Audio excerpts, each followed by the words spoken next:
What's going on, everybody? Welcome back to another episode of the Over the Octagon podcast. We are doing our UFC 307 recap. It was this past Saturday night, Alex Pereira versus Khalil Rountree Jr. The card, I got to be honest, I'm going to give the card, you'll see. I'm going to give it a score at the very end of the video. Stay tuned. See how we rate this card out of 10. I'll give you a clue, it wasn't the best. But that main event was the best. It was a dogfight. Khalil Rountree held his own.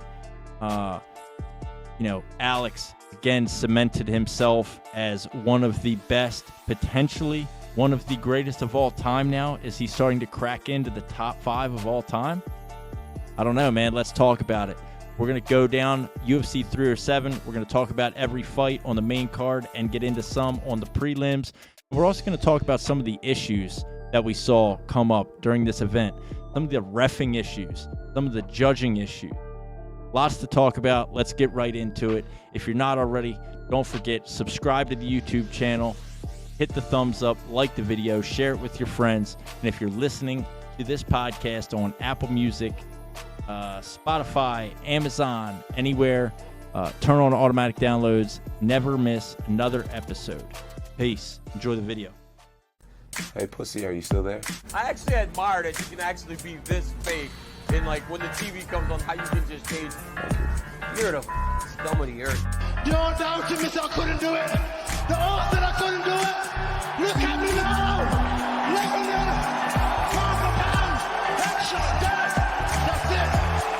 That's it. What's happening, baby girl? Gang, gang, son. What the fuck is up, America? What's up? Back again. Another episode. Your boys with the Over the Octagon podcast. Your hosts, Evan, Joel, and Nick. Back fresh off the most recent UFC pay-per-view, UFC 307, between Alex Pereira and Khalil Rountree Jr. Don't forget the co-main, dog. What was that again? I completely forgot what it was, actually. What was that? The co-main. Who fought in that? Was that Jose Aldo? It was the greatest. It was the Jose greatest Aldo fight of all Batista. time, boys. Stop. What'd you say? The greatest women's fight of all Greatest time? women's fight of all time, dude. Stop. Well, I will say this. It was a brawl. Raquel Pennington definitely won that fight, though. Low key. I agree. I high-key agree with that statement, actually. Like, I mean, is that crazy? She turned it on. She turned it on at the end, man. She was coming in quick. She never lost stamina. She was looking good, man. I mean, it was not an eventful fight, but I definitely think she won. Yeah. I think it was the fourth round or fifth round was actually kind of it. Like they actually were fighting. First 3 rounds was boring as fuck. Yeah. It was bad. All right, we can get off of this topic now. I just All right, so we don't need to talk about the co-main event ever again. That's enough of that. Now we can get into the real. Kayla Harrison beats them both. Anyway. Oh, without a doubt. Kayla Harrison also loses to Amanda Nunes if she comes back. Yeah, if she looks like she did Saturday. Yeah. Well, yeah. I mean, I think either way, Amanda Nunes beats any woman on the planet without a doubt. Most of the men, too. That's for sure. It's possible. Yeah. All right. Well, anyway, the main event, we'll start with that because I think, this was obviously the highlight of the card. We knew that going into it, but we thought we could have some good moments leading up to it, and it was a little bit disappointing, I think, up until the main event. And the main event, without a doubt, delivered. Absolutely. Khalil Rountree ranked number 8 in the light heavyweight division. A lot of people said he didn't even deserve this title opportunity, didn't even deserve this fight. Proved the doubters wrong, I think, Saturday. I think he's looked better than anybody Pereira's face outside of Izzy. He's definitely a contender, man. No doubt about it. He's definitely a contender. He was pressuring. He knew what he had to do to keep the pace. Dude, he is a beast. He beats Yuri. You think he beats Yuri? Okay. I was going to ask that. I mean, he won the first 2 rounds. Yeah. Right? I mean, Khalil Rountree won round 2, started to really get beat up in round 3, until he inevitably got finished in round 4. That fight could have probably ended in round 3 with a little bit more time, but Sure. he really started to get beat up in round 3. But I mean, this is something that we haven't really seen from Alex Pereira yet either, right? Alex had to I think he had to dig a little deeper here. Yeah. Yeah. It did. But he also never really looked like. I mean, he got knocked down. Once, yeah. But he didn't really ever really look affected by Khalil's punching power. Not the way Khalil was affected by his. Yeah, no, not even close. Even on paper, you man. could tell when he hit, it definitely affected Khalil Rountree. And he was compromised with the leg. His leg was very beat up. Yeah, and Alex, because he was southpaw, it was a little bit different. Alex didn't even throw as many leg kicks as he normally would, I think, in a Khalil fight. was still compromised from it. Yeah. Oh, yeah. Even watching the beginning rounds where, on paper, Alex lost, I still, in Alex's mind, of course, he was losing on paper, but I don't think he was still stalking him the whole entire time, still pressuring, still going forward. It was Rountree was doing that new thing that everybody's doing. They come in swinging heavy with like a run. Yeah, it's like you blitz in. Yeah. Keep that and pace. It drains you, though, if you can't. It's the only thing to do. Knock somebody out that drains you. So what's interesting enough in looking at the numbers for this fight, where I think, and the judges scored it for Rountree rounds 1 and 2. Mm-hmm. By the numbers, Alex outstruck him both rounds. Really? Rounds 1 and rounds 2, Alex outstruck him. Yeah. For round 1, not a lot of strikes. I mean, and maybe that's, there wasn't a lot of volume. And I think Rountree's, significant strikes were more damaging than Pereira's in those first 2 rounds, which is probably what won him the round. But in the first round, by the numbers, 15 strikes to Rountree's 10. And in round 2, 18 strikes to Rountree's 11. Damn. Nah, so Khalil never got awarded with a knockdown. Correct. Yeah. It was a slip, right? It was more of a slip. They're calling that a slip. Yeah, I mean, they do that a lot, though, which is really weird. Because, like we always say Max Holloway's never been knocked down. But, like, he admits to being knocked down, but yet, like, they don't actually credit his opponent with a knockdown. Like in the Gaethje fight, he got knocked down, admitted on the Joe Rogan podcast that he got knocked down, but they didn't actually credit Gaethje with the knockdown. So he kind of goes like, "That's true. Yeah, well, fuck it, if I didn't get knocked down, I've never been knocked down." Shit. Okay. But so it's weird. That's like it's a weird stat. Like at what how do you classify a knockdown then? I mean, based on the way that the ruling is in the UFC, the judging is in the UFC, like, how bad were the refs at this event? Yeah, I don't. Yeah, they weren't bad in this fight. They were bad in some of the other ones. For That's sure. what I think, and that was also another like a worrisome factor, because even Dana White said it was like it was the worst, worst he's ever seen.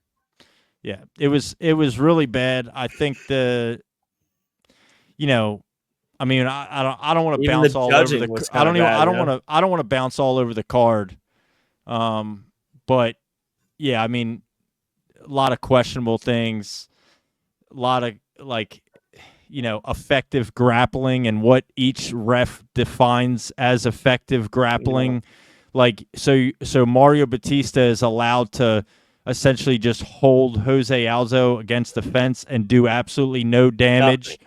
But then, you had, who was it? I forget who they broke up. Was it? Yeah, Yasmin Lucinda and Marina Rodriguez. Yep. They stood her up twice. Lucindo ended up getting the win by decision, which people said that was controversial too, but the referee stood them up, and she was actively working and advancing position, and they stood her up. They did it in that Cesar Almeida fight too. That was when they kept breaking them up. Yeah. Right. It's, dude, I don't understand. this was one of the weirdest events as far as reffing and judging is concerned that I remember. Like bad. refs, for as much as we always hear whenever there's an eye poke or somebody kicks somebody, below the belt twice, the ref always says, "Don't get me involved in this fight. Don't get me involved in this fight." Right? Yeah. Then why are you involving yourselves so much in the fights? Saturday night. Man. It was weird. The scoring was 100% off too, man. That was specifically when it comes to the grappling. Why, 3 weeks ago is Merab allowed to hold O'Malley down and do effectively no damage besides just laying on him and holding him there? Little taps and knees to the thigh is not damage. You're allowed to effectively do no damage, and that's completely fine. But then when you have a grappler that's actively trying to advance position and do damage, they get stood up and separated. And like I don't get it. I don't understand. I don't think they understand. That's part of the problem. Like there is no clear, concise. There's too much left up to the judges and the referees' discretion, in my opinion. Yeah. You can't have that. Like you can't leave it up to them to decide, because then each person is going to decide something different. Yep. And then if you're a fighter, you have to fight each thing, not knowing how the ref is going to ref the fight.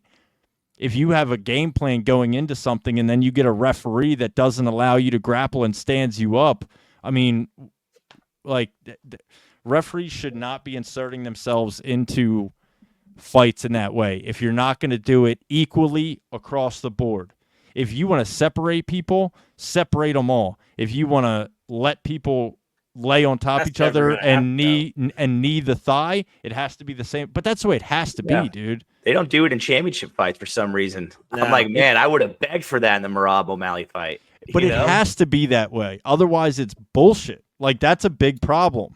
That's a big problem. Yeah. But anyway, I like I said, I don't want to jump all over the card and get into each one specifically that had issues.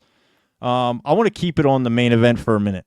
Because I feel like to kind of fly through that main event, we would be doing ourselves, anybody listening, and these two fighters a severe injustice. Sure. That striking was insane, man. Yeah, so Alex gets a 4th round TKO. But Khalil's stock goes up, right? Absolutely. Oh yeah, man. He has so 100%. Much heart. Like, dude, he left it all out there and he learned from it. Yeah. Like he took a huge lesson from that. And he did like I said, he did the best out of anybody in the light heavyweight division thus far, for sure. Yeah, I hadn't thought about that until you just said that a few minutes ago. But in thinking about even Jan Blachowicz, thinking about Yuri Prohaska and Jamal Hill, right? Everybody that Alex has fought at 205 thus far in the UFC. Yeah, Khalil definitely gave him the biggest run for his money. Hell yeah! None of the other ones made it. Oh, Jan Blachowicz made it to the decision. Jan was a decision, yeah but Jan's a fucking big Polish motherfucker, dude. I don't know if anybody's knocking him out, but I just think I think Khalil really did have Alex. Like, I think it did kind of throw him for a loop. He gave him something that I don't know that he necessarily expected. Yeah, man. Rountree kind of did a different game, man. Rountree usually throws more kicks, and he wasn't doing that at all. Supposed to. They were talking about that. Yeah, he didn't. He was and he's actually a counter striker as well. And you didn't see that much of that from him at all. Well, you saw a lot of rush. I mean, you're countering a counter the whole time. It's tough. Right.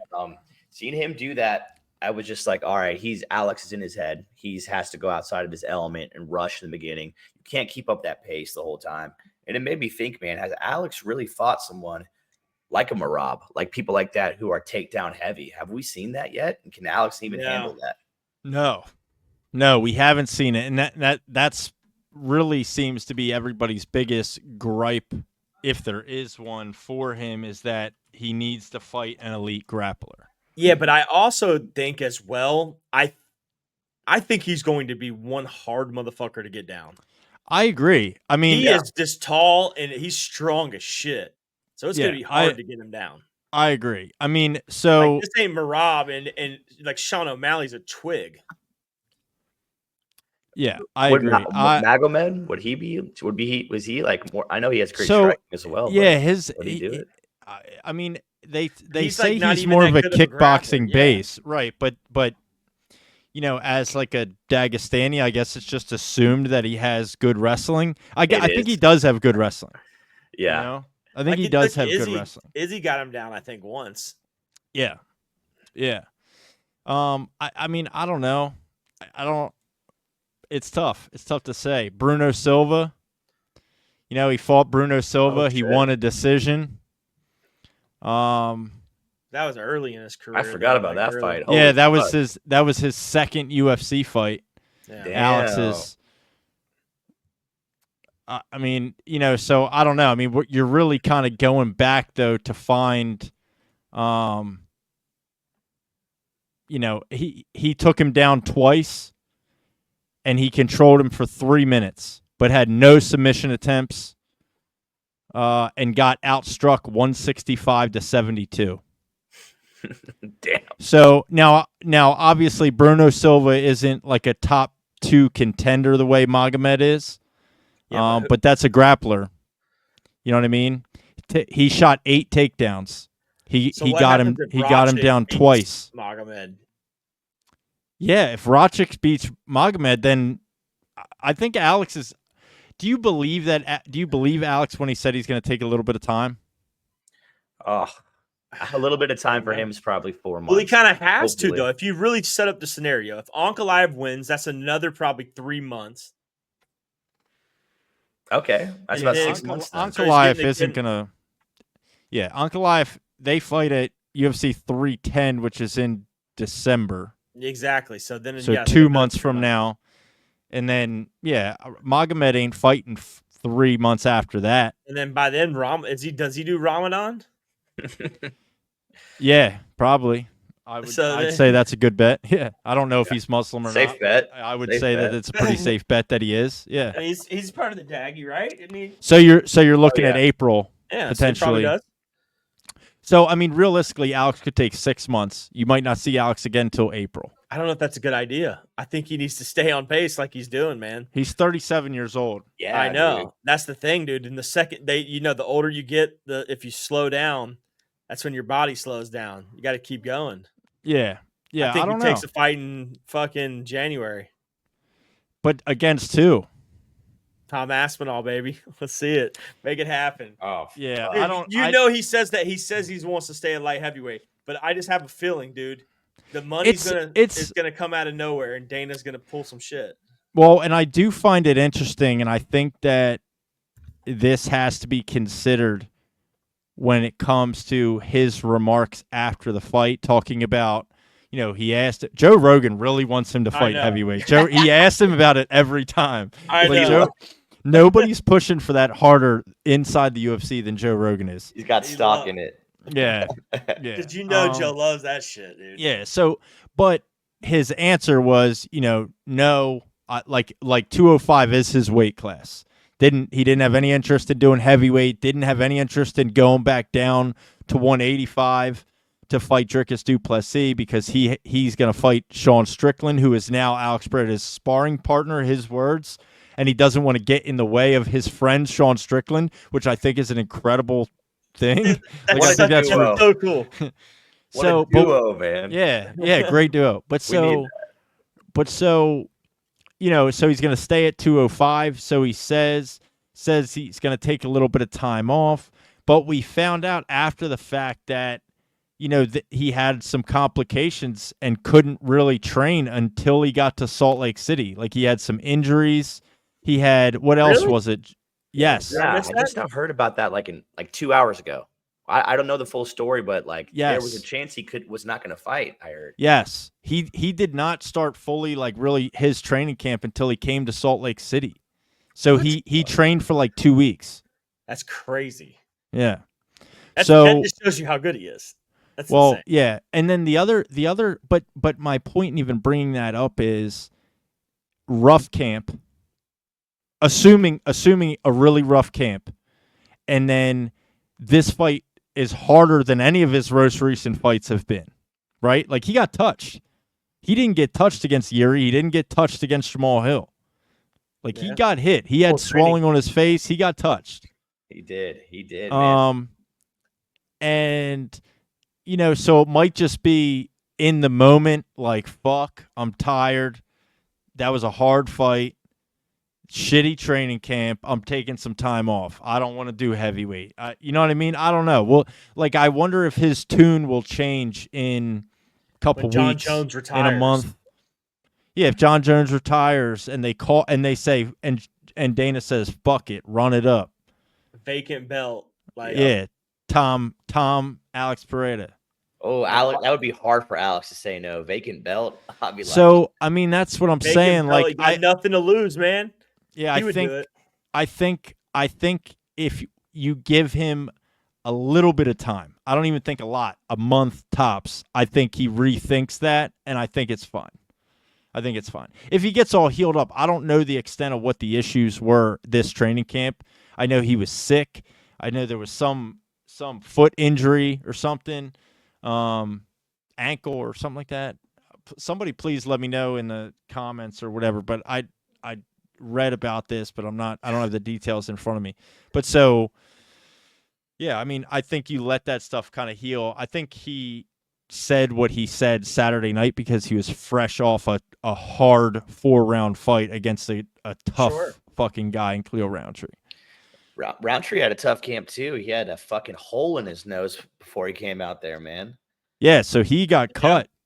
He got cut, yeah. Yeah, and that got opened right back up pretty quick. Sure did. Real quick, man. One Dude, that body right shot from Alex, dude. Oh, yeah. Oh, my God. I felt that. Makes me have to, like, almost poop every time I think of it. Yeah. Yeah, I will say Alex's danger, like we already talked about the leg kicks, I know. But Alex's ability to throw a leg kick off his front leg is fucking wild. Yeah, dude. Like, I sat here and tried to do that. You know how fucking hard that is? Yeah, and he keeps it with It's power. so hard. Like, it's so hard to throw that front leg kick like that, and it's so fast. Oh, it's like a wow. And dude. I don't know. And Rountree, to his credit, did he has great Muay Thai. You can tell that he spent a ton of time in Thailand and training Muay Thai. He checked a good amount of leg kicks, more than I think most people against Alex have. Sure. Yeah. Do you think Alex's ranking, when I know he ranked a lot of fighters before the fight, do you think he's going to rank Rountree a little bit higher now? I think he gave him a 6. Yeah, I think I think after fighting somebody, both of these guys, there's never anything bad to say about them. You know what I mean? And Alex, especially after he fights an opponent, aside from Jamal Hill, because he's literally a loser. We hate him. Biggest loser in the world right now. That dude is the maddest fighter on the planet. He's so mad, dude. He's just salty. He's salty, dude. I can't take him serious either, dude. He's like a chihuahua. What was that yawn, dude? Yeah, well, what does that mean? What is that? I thought he was like, who yawns like that? Whoa. I don't know. He did his whole hand. I don't know what that was. Yeah, he was performing a fellatio on somebody is what he was doing. He always looks like he needs a haircut at all times. I know. He needs a new tattoo artist. That's what he needs. Yeah. He throws a pick in his head when he got no hair for the pick, but he still has one in. Dude, other than that, I'm just saying, like, there's always mutual respect between Alex and his opponents after fights, aside from Jamal Hill. So yeah, to answer your question, I would say that, I think the way he views Khalil Rountree after this is definitely going to be. I wonder if do you think Rountree's ranking goes up after a loss? Is that possible? You would think so, but I don't think it is, man. Unfortunately.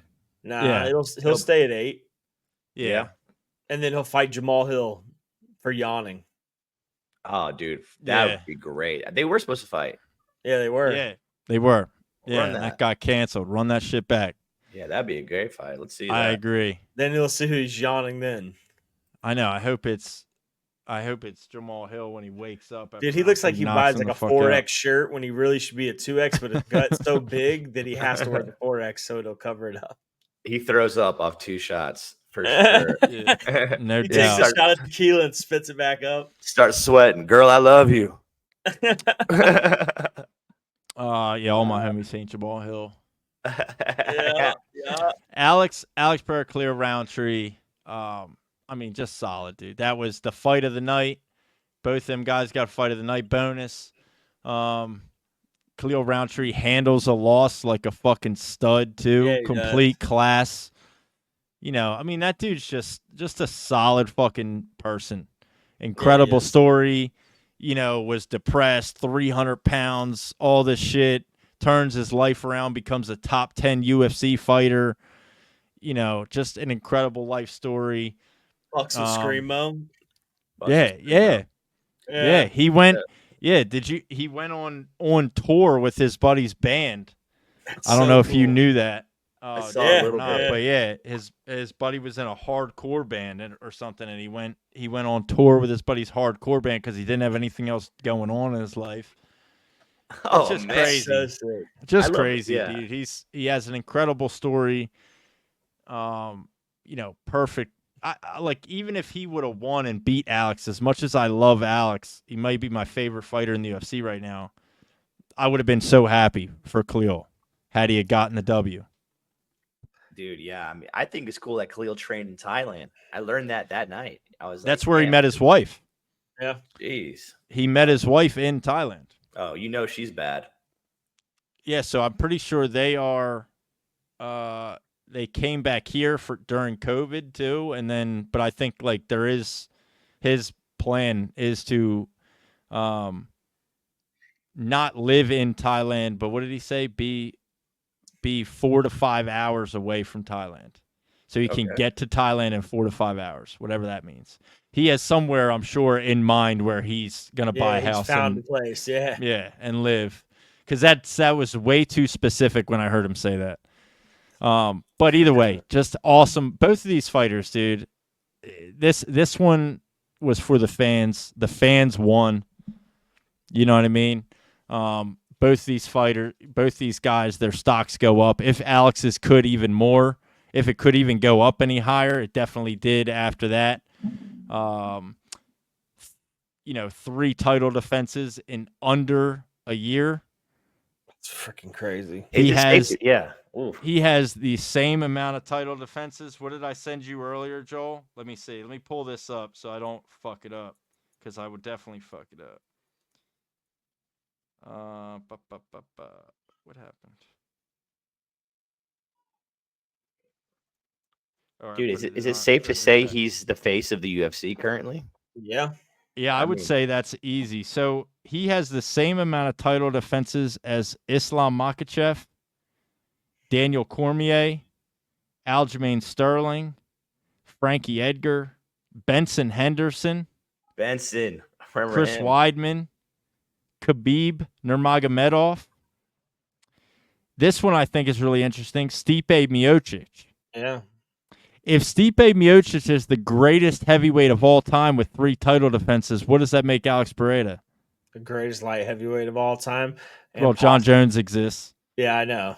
But I mean, I'm just saying there's something to be said for that. If you take John Jones out of the picture, I was going to ask earlier, where's Alex on the now all-time list? I mean, does he need one more? Does he? So I think you still. Obviously, John Jones is still ahead of him. Yeah, no matter what, John. I think anyway.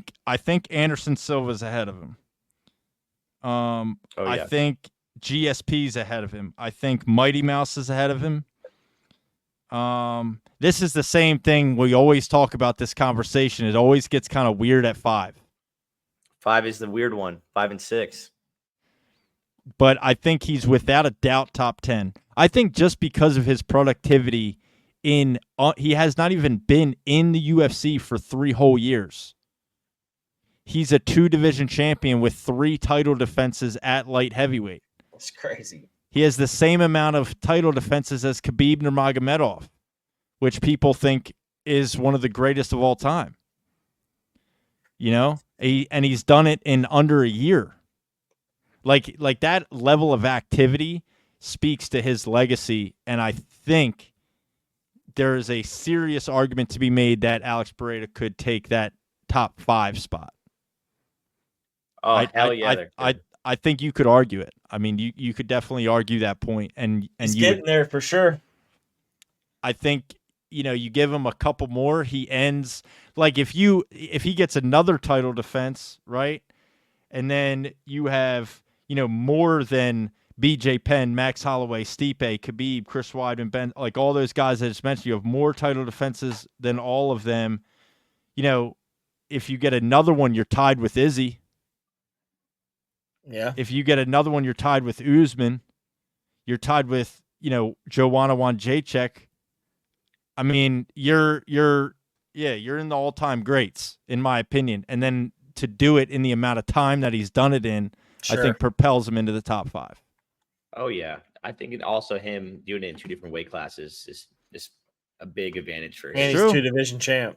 That's true. That's just that's insane. He didn't hold it at middleweight, but still, like, you won the belt and became champion at middleweight, and then moved up and did it at light heavyweight. That's yeah, insane. but another thing that holds him to that is the people that he's beaten most of them were all champions. Yeah, he really didn't. He had a very short run to the top, right? So a majority of his fights, actually, that's interesting because if I'm not mistaken, at this point, most of his fights have been title fights in the UFC. He has more title fights in the UFC than non-title fights. Oh, what? Yeah, that is right. fucking awesome. So let's see. So he had 1, 2, 3, 4 non-title fights in the UFC. He currently has 6 title fights. So he has 10 fights in the UFC, 6 of which were for a title, 4 of which were not. So he has more title fights in the UFC than non-title fights. You heard it first here. I mean, that's insane, dude. Like that's literally insane. His UFC debut was November 6th, 2021. That's, we're a month away from that. He hadn't even been in the UFC for 3 years. He's fought 10 times, 6 of which were for fucking titles. It's unheard of. Like, it's just ridiculous. There's never been a quicker rise to fame, in my opinion, then. Yeah, I mean, I can't think of one. He's on a 5-fight win streak now. John Jones, really. That's it. Yeah, I mean, John Jones, the youngest champ ever. Yeah, I think, like, John Jones' longevity is really what separates him, and he beat everybody, But I mean, like, and unfortunately, at 37 years old, we're not going to see that from Alex. There's just no way. I mean, unless he goes till he's 40, which is possible. He could be a freak. I mean, he is a freak, so it's possible.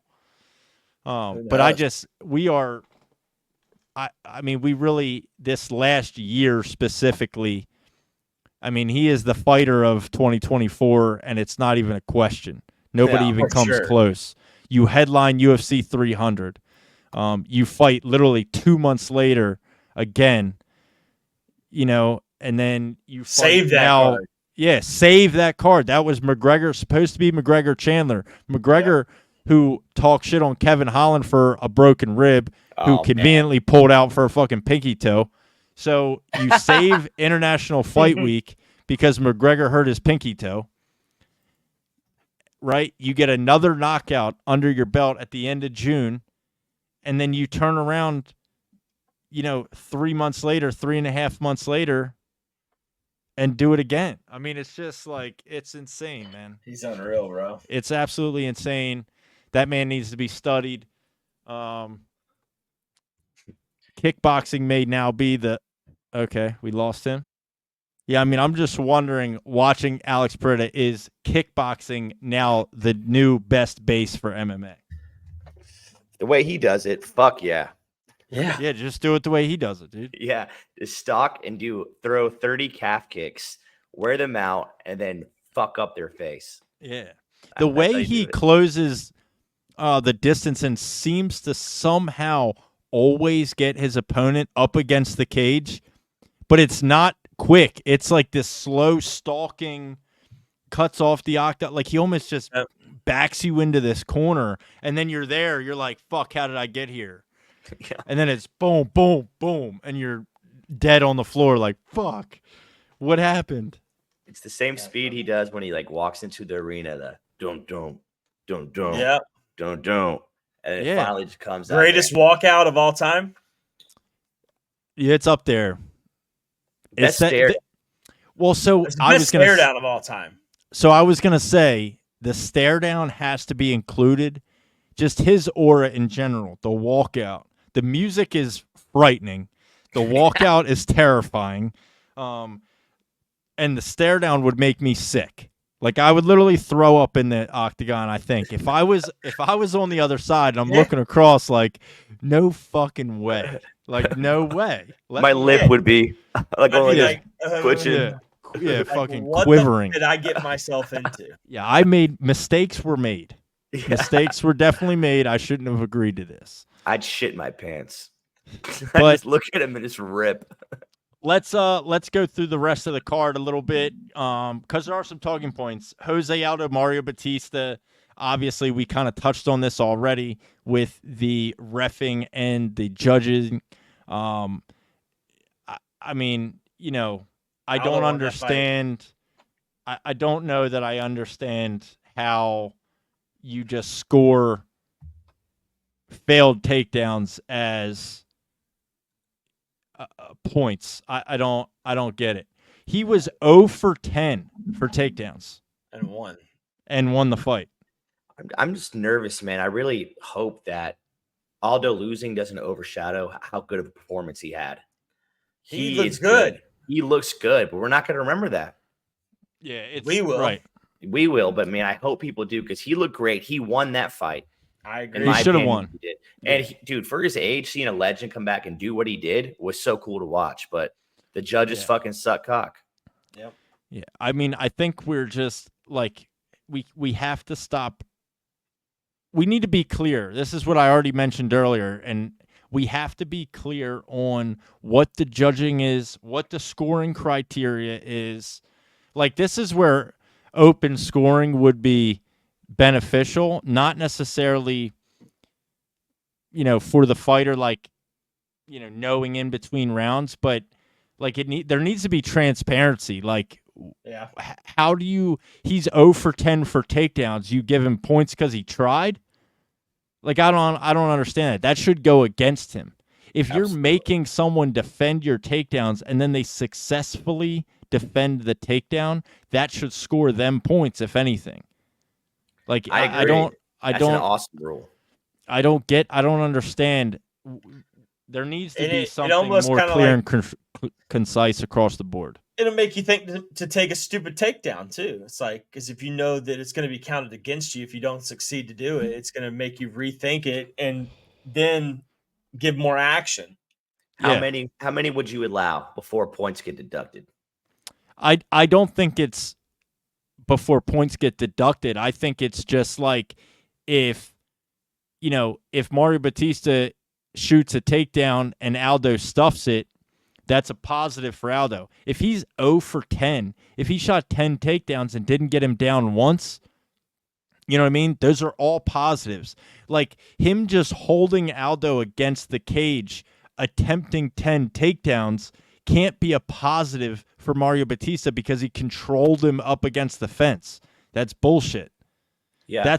Those are 10 consecutive successful takedown defenses for Jose Aldo, in my opinion.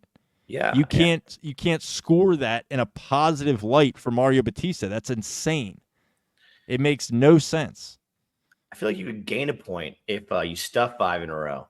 You know, instead of the other guy losing a point, that wouldn't be fair. That's too much. But if you stuff 5 in a row, it's a Yeah. flex. It's like, dude, I'm better than you. If the number one criteria is damage, Yeah. and then like we talk about, and I know it's not as high up on the list in judging criteria, like Octagon control or who pushes the pace, who pushes the action. Yeah. Mario Batista was stalling. He wasn't pushing anything. He didn't want to fight. The third round especially. Like, he avoided the fight at all costs in the third round. It's safe to say I hate him. I'm not a Batista fan at all, dude. At all. Fuck him. He can lick my testicles, dude. Fuck that guy. Can't come on the show, dude. You can't. Yeah. You're banned from the Over the Octagon podcast for life, dude. He's heard of it. He's heard of it. He can suck me. It's just annoying, man. It's frustrating. It sucks to see Aldo lose like that too. Ugh. Like, how painful was that? And then Kevin Holland, Roman Dolidze obviously got a TKO win, but in between rounds, Holland injured his rib in some kind of grappling exchange. Still don't really know what happened. He couldn't continue. He wanted to. He did. Yeah, it was tough. Like, my honest opinion was, I agree with the stoppers, though. My honest opinion was, I don't think he wanted to continue, but he just is not the type of dude that's willing to speak the words out of his mouth. Yeah. I can't do it. Nope. So, like, that's a prime example of the coach having to save the fighter from himself. Yeah. You know what I mean? Because if the coach was like, nah, he's good, let him go, he would have went. Yeah. Yep. No one knows how hard that really hurt him. Like, I mean, dude, that could be extremely, extremely painful. Yeah. All right. Oh, I right. bet it was. I don't know if we know the extent of that injury quite he was in yet. clear pain. He showed it. Yes. Yeah. Connor knows. It's a Connor call out. Connor and him are going to fight now. It's a safe fight for Connor. Yeah. And that's that. So I posted that on Instagram, and our other social medias, and Connor put out this tweet regarding the Kevin Holland fight and stoppage, to where, like, I just think it's ridiculous. Like, dude, like, you pulled out because you had a bad pinky toe. Like, you had an injured pinky toe, and you derailed an entire event. He showed up. He got injured. He got injured during the fight. Word for word, quote it. This is what Conor McGregor said regarding Kevin Holland. Didn't even fucking try. Nah, that is ridiculous. Go out again and see how it is. If folds up again, then you end it with the towel. Nah, that's not it for me, folks. Holland is a solid veteran. He well should have went out and gave it a shot and see how he was. Wrong move. The same guy that derailed an entire event for an injured pinky toe. I think it's a safe call out, man. Connor wants to go to middleweight. Like, let me go start with Holland. Well, Holland really is too small for 185. Oh yeah, dude. He's way too small. Holland is definitely better off at 170. That's an interesting fight, actually. It is, man. It'd be good. Yeah. Connor all day. Yeah, but it's safe. I don't know. It's just kind of a pussy move from McGregor to, like, say some shit like that. Yeah, it is. This is the shit. Like, this is the cornball stuff from McGregor in the recent years that has made me, like, fucking hate him. It's sad. Honestly. He's becoming a joke, man. It's sad. Is. Yeah, and legit, he is. I hate that. He needs to get sober, bro. Yeah, he needs to lay off the booger sugar. Yeah. Focus. Put the Irish whiskey down and the forged Irish stouts. God, what a lay combo. off them. Lay off that a little bit. Leave the booger sugar away. Put that down. The nose beers, you don't need any more of them. No. Because that shit is making him fucking delusional. But it sucked. I mean, that was a fight. I love watching Kevin Holland fight, so that was obviously one that I was really looking forward to. So a little disappointing for that. That was, that's one of the knocks on this card. Like, you had back-to-back. Like, how depressing is this? Kevin Holland, injured in the first round, can't continue, fight's over. Jose Aldo, Mario Batista. Jose Aldo gets robbed in some stupid-ass decision with a guy that just holds him up against the cage and avoids to fight. And then you have a co-main event with Raquel Pennington and Juliana Pena. Like, Jesus Christ, dude, I don't know if there's ever been a more rough 3-fight skid on a UFC main card in history. That might be the worst 3 fights in a row on a UFC main card in history. It's possible. Kayla Harris and Kaylin Vieira wasn't that good either. It wasn't what we expected out of. I thought Kayla would be more dominant, but I didn't honestly know that much about Vieira. Caitlin Vieira, she's fucking tough. Yeah, She's tough, You know what I mean? man. She's tough. I didn't think that fight was bad because the difference for me with Kayla Harrison compared to all these other people is Kayla Harrison's got some crazy ground and pound, dude. Those elbows, pound is man. ridiculous, Those dude. elbows were dude bows. Yeah, I mean she Dude bows. dude, Oh man, they were scary. I mean, she gets you down. She's looking to hurt you. Yeah, that's true. You know, so and I do think her striking looks improved. You know, I want to see her against Juliana Pena. I think it's the clear fight to make. And it needs to happen soon. I swear to God, if the UFC lets Pena sit on the belt for a year, I'm going to lose my mind. Oh man. Nah, Like think she'll it be more can't active than- can't have it. Can't than happen. Rocco. She hasn't she hasn't fought since she lost the belt to Nunez. Think about that. That's true. There was a vacant belt because she didn't fight. There was a vacant belt. That's how Raquel Pennington got it when she beat Mayra Buena Silva. That's right. Because Pena was injured or whatever, she couldn't fight. Ugh. What about Wonder Boy and Joaquin Buckley, man? What a sad ending to a great fight. Dude, Wonder Boy was whooping that ass. Yeah, Wonder Boy. Yeah, I mean, dude, it's just the danger. It's the same thing we talked about with Khalil Rountree, the way he enters. Buckley does it a little bit more wild. Oh yeah. Just bum rushes in, throwing crazy hooks. But, dude, it's like those guys that are built like that, super powerful. Yep. You know what I mean? Like, you can only go backwards so fast. And when they're coming in full force like that. Yeah, and eventually your back's going to hit the cage, which is what happened. Yep, He dipped off to the left and threw this crazy looping right hook, and he just planted right in the center of Wonder Boy's face and dropped him. I mean, it's tough. It's another one, you know, but I mean, it's a good win for Joaquin Buckley, though. It's a really good win for Buckley. It is. I was hoping. I mean, it wasn't going the other way. You know, Wonder Boy was winning, but watching Wonder Boy and Aldo get beat in the same night is just not cool for me, man. No. Yeah. It's bullshit. Do you give what do you guys think about Joaquin Buckley, Gilbert Burns? Oh. I mean, yeah. And if Gilbert loses, it's time to dip, Gilbert just lost to Sean Brady. Yeah, I mean, I think Buckley beats him too. Yeah, I mean, it's tough because Gilbert seems to be on a little bit of a skid. That would be another big name to add on Buckley's resume, you know, if he's going to continue to climb the rankings. Because where's he at right now?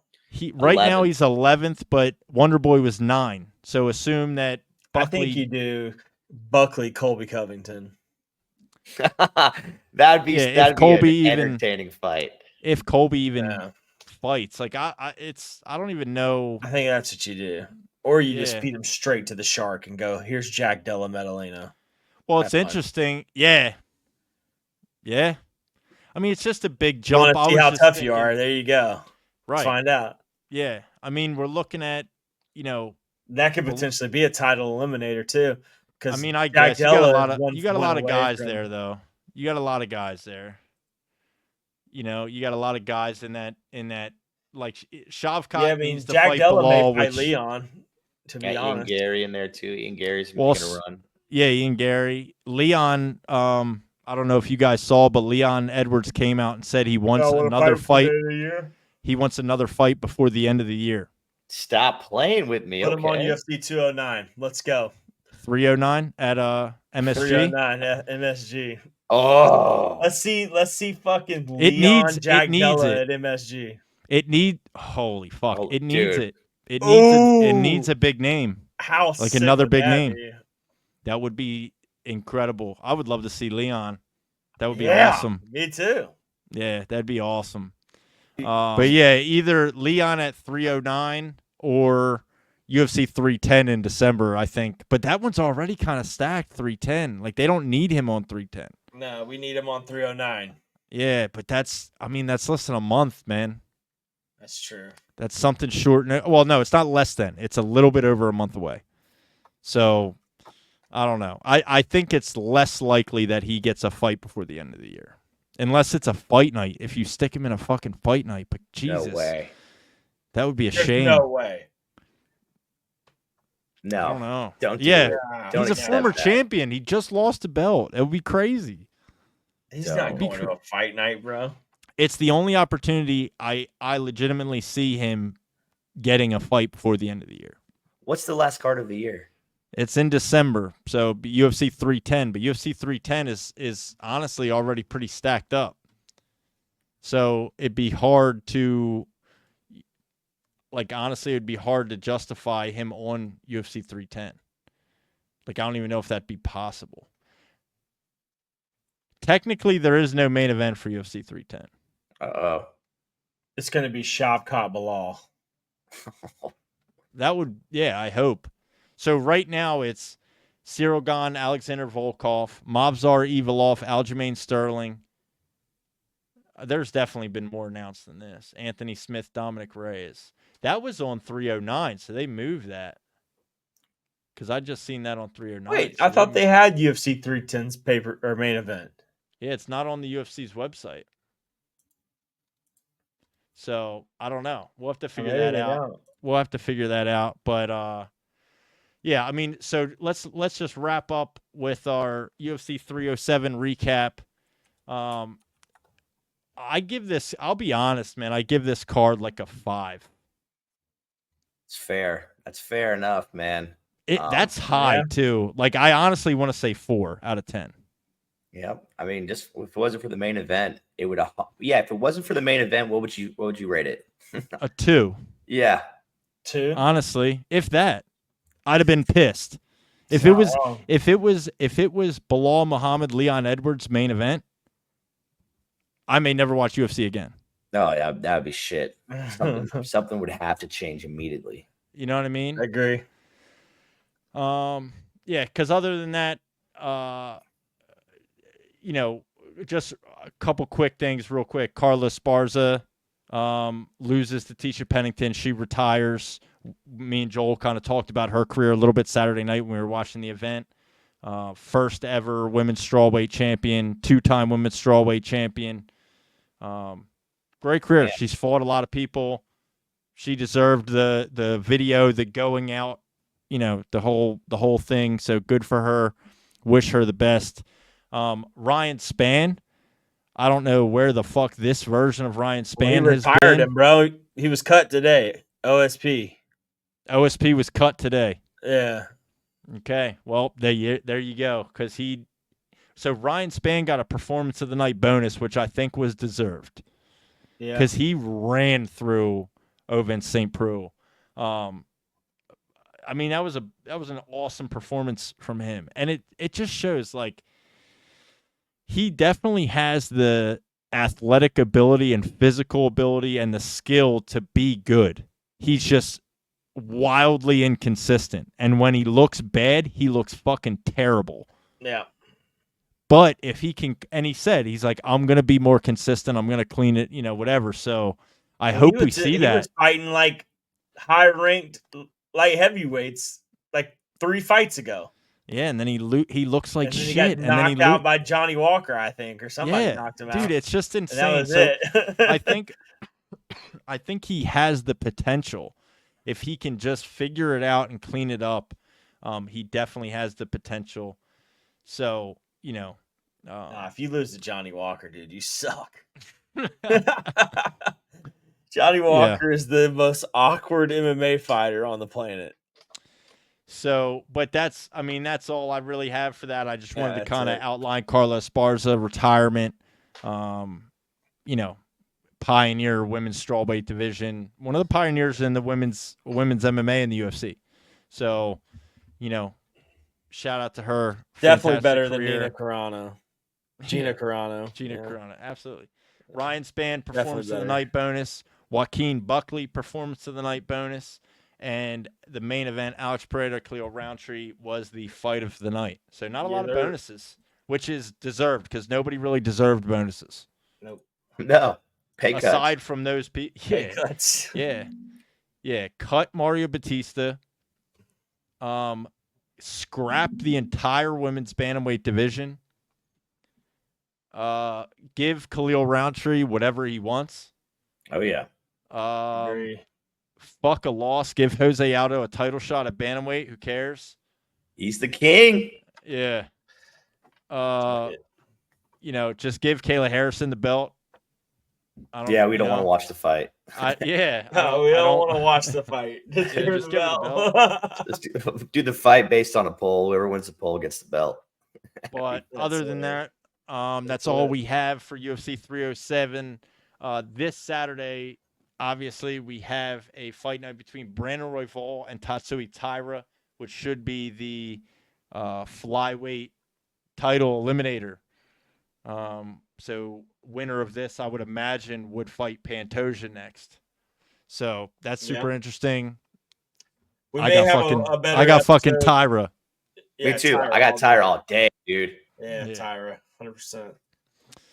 Yep. But Anyway, let's get out of here. End this bitch. And if you're not already, make sure you subscribe to the YouTube channel. Hit the thumbs up, like the video, drop a comment. If you're listening on Spotify, Apple Podcast, or Amazon Music, do not forget to rate the show 5 stars on your platform of choice. Turn on automatic downloads. Never miss another one. All right, baby girl. See y'all on the next one.